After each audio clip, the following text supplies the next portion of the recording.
በስመ አብ ወወልድ ወመንፈስ ቅዱስ አሐዱ አምላክ።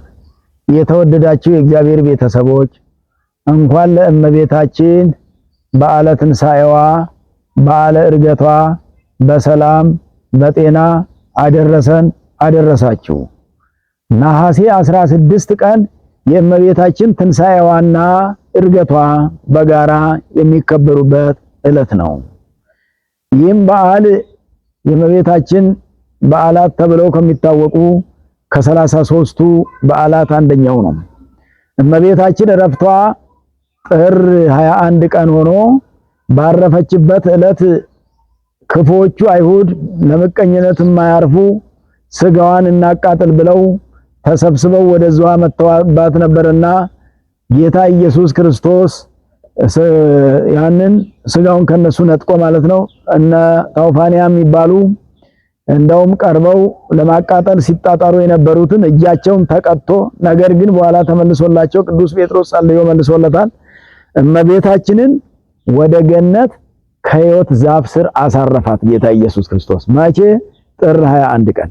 በዛ ጊዜ አብሮ ሄደ ቅዱስ ዮሐንስ ነው። እመቤታችን ዕረፍቷም ከቅዱስ ዮሐንስ ቤት ስለሆነ በቅዱስ ዮሐንስ ቤት ዮሐንስ ወልደ ነጎድጓድ ቤት ስንት ዓመት ነው የኖረችው? 15 ዓመት። መቼ ገባች? ያኔ የስቅለት ዕለት ጌታ ኢየሱስ ክርስቶስ በመስቀል ላይ ሆኖ ከዛሬ ጀምሮ እናትህ እነኋት፣ አንቺ ሆይ እናቴ ሆይ ልጅሽ ይኸው ዮሐንስ ብሎ ለዮሐንስ ሰጥቷት ስለነበረ ዮሐንስ ተቀብሎ ወደ ቤቱ ወስዶ የሚጦራት እሱ ነበርና 15 ዓመት ካገለገላት ከጦራት በኋላ ውሎ ከቤት ኖሮ ከሞት አይቀርምና እመቤታችን አረፈች። ባረፈች ጊዜ ነው ወደ ገነት የሕይወት ዛፍ ስር ያደረገው። ተመልሶ መጥቶ ዮሐንስ እመቤታችን ወደ ሰማይ ያርጋለች በሕይወት ዛፍ ስርም አርፋለች ብሎ በሕይወት ዛፍ ስር እንዳረፈች ዮሐንስ ለሐዋርያቱ መጥቶ ሲነግራቸው ሐዋርያት ነሐሴ 1 ቀን እንዴት እርሷ ስታርግ በገነት በሕይወት ዛፍ ስር ስታርፍ እሱ ዮሐንስ አይቶ እኛ እንዴት ይቀርብናል ብለው ነሐሴ 1 ቀን ጾሙ ማለት ነው። መንፈሳዊ ቅናት ይገባልና ቅኑ ለእንተ ተአቢ ጸጋ ይላል። ለምትበልጠዋ ጸጋ መቅናት ይገባል። ክርስቲያኖች የሚቆርብ ሰው ስናይ እኛም ለመቁረብ መትጋት ነው። እኔ እንዴት ገሌ ቆራቢ ሆኖ እኔ ቆራቢ ሳልሆን እንዴት እቀራለሁ? አንዱ ጸሎተኛ ሲሆን እኔም እንደሱ ወይንም እንደሷ ጸሎተኛ ሰው መሆን ይገባኛል ብሎ መንፈሳዊ ቅናት ያስፈልጋል። ስጋዊ ቅናት አያስፈልግም። መንፈሳዊ ቅናት ለበጎ ነገር መቅናት ነው። በጎን ነገር እንደዛ ሰው እኔም ልሁን ብሎ ማሰብ ማለት ነው። እንዲህ አድርገው እነሱም ነሐሴ 1 ቀን ጾሙ። ከነሐሴ 1 ጀምሮ እስከ 14 ጾመው በሁለት ሱባኤ ጾም ጌታ ኢየሱስ ክርስቶስ እመቤታችንን አምጥቶ ሰጣቸው። ተቀብለው ጸለዩ፣ ቀበሯት። ከቀበሯት በኋላ ሀገር ሰላም ነው ቀብረናል ብለው በተቀመጡበት እሷ ዕለቱን አድርጋ ኖረዋል። እንደ ልጇ ትንሣኤ ይላል። እመቤታችን የተነሳችው በዕለተ እሑድ ነው። የመጨረሻ ትንሣኤ ሰው የሚነሳው እሑድ ቀን ብቻ እንጂ ሰኞ፣ ማክሰኞ፣ ሮብ፣ ሐሙስ አይነሳምና በዕለተ እሑድ ተነስታለች። ከዚያም እነሱ ከቀበሯት በኋላ ወደ ሰማይ ስታርግ ሲቀብሯት ቶማስ የሚባል አልነበረምና ዘይብልዎ ዲዲሞስ ከ12ቱ ሐዋርያት አንዱ የሚሆነው ቶማስ አብሯቸው ስላልነበረ እርሷ ስታርግ መንገድ ላይ አይቶ መላእክት አትሰግድምን? እናት እኮ ናት፣ እመቤታችን ናት፣ ልዕልተ ልዑላን ናት፣ ንግሥተ ሰማያት ወምድር ናት ብለው ሲሉ ወፈቀደ ይደቅም ደመናሁ ከደመናው ሊወድቅ ታንቆጫቆጨ ይላል። በደመና ላይ ሆኖ ሲንዘረዘር አይታ እመቤታችን አይዞ አንተ ትንሣኤን አይታል፣ ዕርገቴን አይታል፣ ሌሎቹ እነዛ አላዩም፣ መቃብሬን ያዩት ትንሣኤን አላዩም፣ መቃብርን ያዩት ትንሣኤ አልተገለጠላቸውም፣ ያንተ እድል ይበልጣል ብላ አረጋግታው የለበሰችውን ሰበን ለቅዱስ ቶማስ ሐዋርያው ዘይብልዎ ዲዲሞስ ሰጥታው ያን ተቀብሎ ሄዶ ሐዋርያት ዘንድ ሄዶ ቅዱስ ጴጥሮስን የእመቤታችን ነገር እንደምን ሆነ አለ። እሷንማ ገንዘን ቀብረን አለ። እንደምን አድርጋችሁ? መቼ ነው የሞተች አለ። በጥር። መቼ ቀበራችኋት? በነሐሴ። ሞት በጥር በነሐሴ መቃብር ይላል። እንግዲህ ማን ነው በጥር ሞቶ በነሐሴ የሚቀበር? የሌለ ነገር ነው። ይሄን ያክል ሰው አይቀመጥም። ይሄን ያህል ቆይቶ የሚቀበር ሰው ማንም የለም። ምናልባት በዚህ ዘመን ያለ ወደ ይሄ በማድረቂያ እየደረቀ የሚቆይ ሊሆን ይችላል። እሱም ቢሆን ያን ያህል ሊሆን ይችላልና በዛ ጊዜ ደግሞ እንዲህ አይነት ስልጣኔም ባልነበረበት እንዴት ይሆናል አለ። ከዛ ቅዱስ ጴጥሮስ አንተ ጥንቱን ተጠራጣሪ ነህ፣ ደግሞ ተጠራጥረ ብቻ አትቀርም፣ ሌላውንም ታጠራጥራለህ። ካሁን በፊትም የጌታን ትንሣኤ ስትጠራጠር ካልዳሰስኩ ጎኑን ካልዳሰስኩ ብለህ ገቦ መለኮቱን እሳተ መለኮቱን ዳሰ እጅ ተኮማትሮ ቀርቷል። አሁንም እንደዛ አይነት ነገር እንዳይገጥም ብሎ እንደ ምክርም እንደ ተግሳጽም የሚመስል ነገር ተናገረ። ይልቁንም ና ላሳይ የቀበርንበትን ብሎ ዶማም ይዞ ሄዶ መቃብሩን ከፈታ አድርጎ ሊያሳይ ሲል ቅዱስ ጴጥሮስ ለቶማስ ሲከፍተው መቃብሩ ውስጥ የለችም እመቤታችን። ደነገጠ። የሚያሳምን ስለሆነ ብዙ አልተከራከረም። ቶማስ ዝም ምን ያለው ያን ሰበኑን ይዞ ስለሆነ አታምኑኝም ብዬ ነው እንጂ እኔ እኮ ስታርግ አግኝቻታለሁ።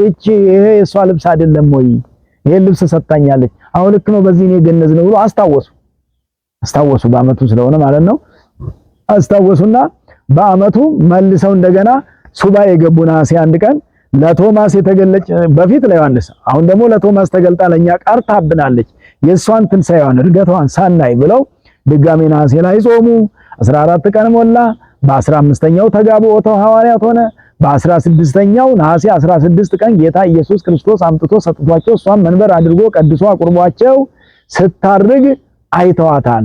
አይረግዋ መላእክት ውስተ ሰማያት ብለን በቅዱስ ያሬዱ በድጓው የምናመሰግነው በዚህ ምክንያት ነውና መላእክት ሲያከብሯት ከፍ ከፍ ስትል ስታርግ ሐዋርያት በሙሉ ተሰብስበው እያዩ እያለቀሱ እያመሰገኑ በክብር ከዓይናቸው ላይ ወደ ሰማይ አርጋለች ጌታ እንዳረገው ማለት።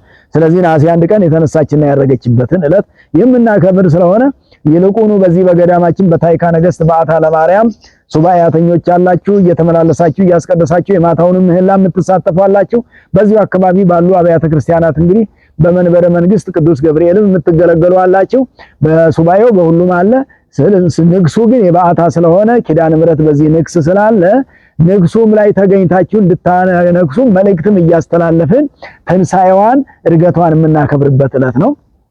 ከዋዜማው ላይ እንግዲህ የቅዱስ ያሬድ ድርሰት ድንግል ታቱ ውስተ ከርሱ ለአዳም ከመባህሪ ጻዳ፣ እንደ ነጭ ዕንቁ በአዳም ባህሪ ውስጥ በአዳም ስጋ ውስጥ ታበራ ነበር ይላል።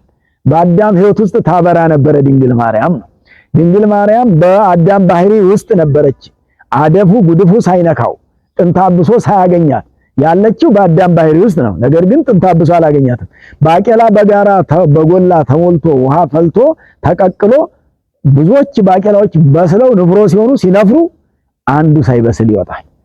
ልክ ከዚህ በበለጠ በረቀቀ ሁኔታ ሌላ ምሳሌ ስለሌለው ነው እንጂ ምሳሌው ይሄ በጣም ረቂቅ ነውና እመቤታችን በዚህ ትውልድ ውስጥ ሁሉ ጥንተ አብሶ አዳምና ሔዋንን ያገኘ በደልና ዕዳ ሳያገኛት አልፋ ሄዳ ለክርስቶስ እናትነት በቅታለችና ውስተ ከርሱ ለአዳም ማለት በአዳም ባህሪ ውስጥ ንጽህናን ጠብቃ ይኖረች። በአዳም ባህሪ በዚህ ውስጥ ባታልፍና በዚህ በሌላ ብትመጣ እንደውም አይገርምም ነበረ። ለብሶ ለዛ አበሰ ይላል። በደለኛውን ለበሰ። የበደለውን ለበሰ ማለት የበደለኞቹ ልጅ የምትሆነው ናት። በደለኛ ሆና የበደለኞች እናቶችና አባቶች ልጆች ሆና በደል ግን ያላገኛት በ10 ሱባኤ ውስጥ በ66ቱ ትውልድ አበው ውስጥ ስታልፍ ርኩሰት ያላገኛት ንጽሕት ቅድስት እመቤታችን ናትና በአዳም ሕይወት ውስጥ ታበራ የነበረ ባህሪ ውስጥ ታበራ የነበረችው እመቤታችን ዛሬም በእያንዳንዳችን ሕይወት ውስጥ የምታበራ ናት። ድንግል ማርያም ጨለማ ያውቃትም እመቤታችን ብርሃን ናት። መብራን ነው ምናል የብርሃን እናት ነው የምትባለውና የብርሃን እናት ስለሆነች ጨለማ የማያገኛት ሁል ጊዜ በብርሃን የምታመላልሰን ኑ በብርሃኑ እንመላለስ ሲባል አንዱ በእመቤታችን ምልጃ መመላለስ ይሄም ማመን በብርሃን መመላለስ ነውና ስለዚህ በአዳም ባህሪ ውስጥ እንዳል ዛሬ ለእያንዳንዳችንም በባህሪያችን በሕይወታችን በእውቀታችን በአይምሯችሁ በስራችሁ በኑሯችሁ በሕይወታችሁ ውስጥ ሁሉ እመቤታችን ታበራለች።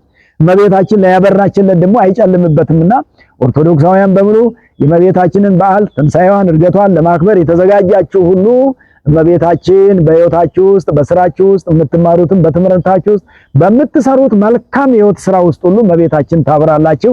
በዓላችንን የሰላም የጤና ያደርግልን። ወስብሐት ለእግዚአብሔር። ይቆያል።